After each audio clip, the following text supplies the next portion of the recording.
The reality is that a 9 to 5 can be your greatest investor. Think about it. Your salary is funding your experiments. Your rent is already paid, and you have a safety net while you test the waters. Yet the mistake most people make is using their job as an excuse to never start. They say, "I don't have time," or "I'll begin when I'm ready."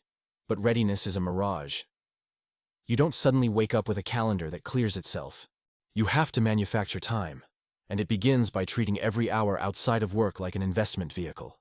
Imagine the power. If you put in just 10 focused hours a week, that is 520 hours a year. Enough to turn what looks like a hobby into a 6-figure business if directed with intent. But before you rush, let me tell you the hidden reason people abandon side hustles halfway. It isn't because of money. It's identity. See, most people wear their job title like a mask. I'm an engineer. I'm a teacher. I'm an accountant. They forget they can also be creators, strategists, and entrepreneurs. The brain craves consistency, so when you try to break that identity, your own psychology resists. That's why so many never get traction. They try to start a hustle as who they already are, instead of creating a new identity for who they're becoming.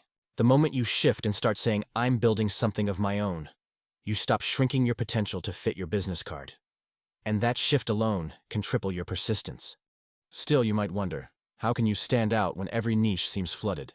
Here's a cultural truth you probably never considered. Markets don't reward originality. They reward clarity. In Shanghai, a street vendor selling the same dumplings as 50 others often thrives. Not because of taste, but because his cart is the one lit more brightly or placed in the shade where people like to stop in summer. The same applies online.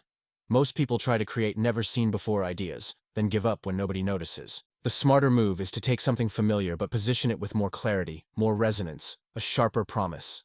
That's how niches worth millions are taken by ordinary people who didn't reinvent the wheel but polished it until it gleamed. Yet this leads to another trap most never see coming: chasing perfection before launching.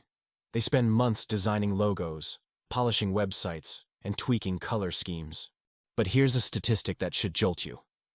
42% of successful entrepreneurs admitted their first version was embarrassingly rough, but it worked. They launched before they felt ready and adjusted along the way. Think of it like this. A plane spends 90% of its flight off course, constantly adjusting, yet still lands perfectly at its destination. Your side hustle is that plane, and the longer you wait on the runway to make it flawless, the more fuel, time, energy, and money you burn. Now here's where it gets exciting: the compounding effect. We're used to hearing compound interest builds wealth, but compound effort builds freedom. If on week 1 you make $50, week 2 $100, then $200, the growth isn't just monetary, it's psychological. Each win boosts your brain's dopamine, literally rewiring your motivation centers. Scientists found that small wins release the same chemicals our ancestors relied on when they hunted food. A primal signal to keep going. Recognizing this chemistry is key, because most people quit right before their brain is about to click into momentum. But here's the tension I promised earlier.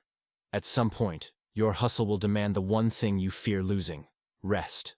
You'll face weekends where friends call and Netflix tempts you, and you'll be torn between indulgence and progress. This is where most fall. They assume building something requires total sacrifice. In truth, the strongest hustlers don't burn out because they design rhythms, not marathons.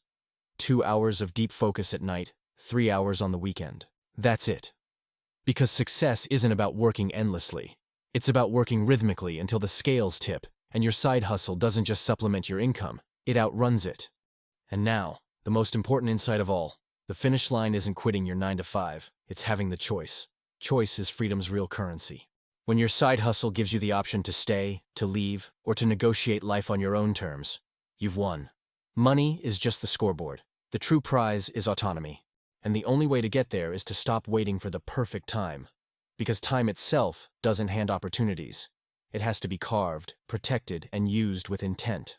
So if you felt that tug in your chest, that whisper of, "What if?" this is your sign. Don't quit tomorrow. Don't leap blindly. Build quietly, persistently, rhythmically. Let your job fund your hustle. Let your hustle build your identity. Let your identity reshape your freedom. And one ordinary day, you'll wake up, stare at that same ceiling, and realize you don't have to go build someone else's dream anymore. You already started building your own.